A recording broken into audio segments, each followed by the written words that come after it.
Hello, I'm Tanya Taylor, Mayor of Willoughby. Welcome to this month's video update in which I'll be sharing news from across Council, including what was agreed at our most recent Ordinary Council meeting, which took place on Monday the 24th of June.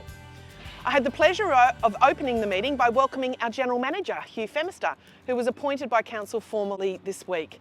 Hugh has a strong reputation as a leader in housing, state and local government, and I and my colleagues on Council look forward to continuing to working with him in pursuit of our shared vision for Willoughby.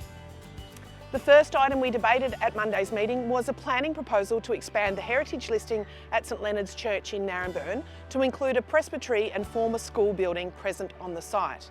An independent report commissioned by Council deemed the buildings to have heritage value, and the proposal ensures that any future development of the buildings is carried out with that in mind. The International Chinese School at 211 Pacific Highway is one of only a small handful of bilingual schools serving the Chinese community in New South Wales, and for that reason Council was pleased to support its continued operation by agreeing a new licence for use of the Gore Hill Park car park. As the site is on a busy road, safe access to the school for parents and pupils depends on the use of the car park, which is Council owned. Now, as a book lover, I was delighted that Council approved plans to implement an annual funding agreement to support the work of the volunteers who deliver Castle Crag Community Library. Making books and library facilities available to residents across our city is a core part of Council's mission, and for that reason it was also great to see our draft library strategy endorsed for public exhibition.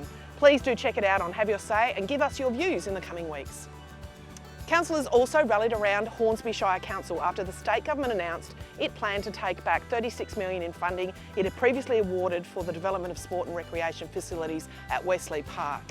Willoughby Council is a member of the Northern Sydney Regional Organisations of Councils, NESROC, whose research found a real need for increased sports facilities due to the region's growing population. So we'll be lending our support by writing to the state government urging them to reconsider.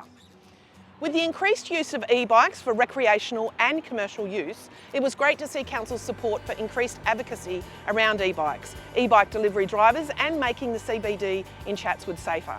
We'll be hosting a forum in 24-25 with key stakeholders to understand the challenges and opportunities for the growing e-bike delivery industry.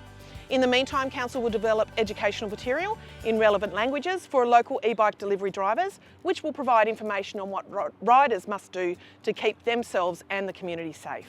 We'll also be advocating for statewide educational campaigns and funding to support e-bike compliance and to make walking and cycling easier and safer.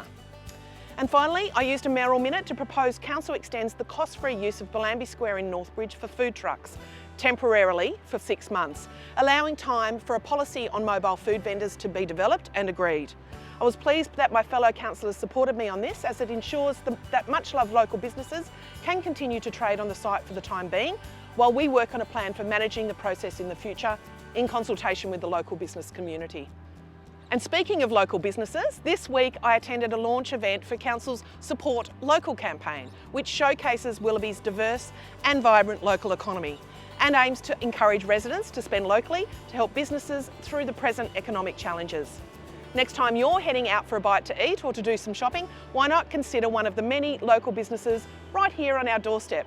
They're part of what makes our community special, and with so much on offer, I can guarantee you won't be disappointed. That's it for this week. Thanks for listening, and as ever, please do get in touch through our usual channels. And if you have any questions or feedback, we're always happy to hear from you.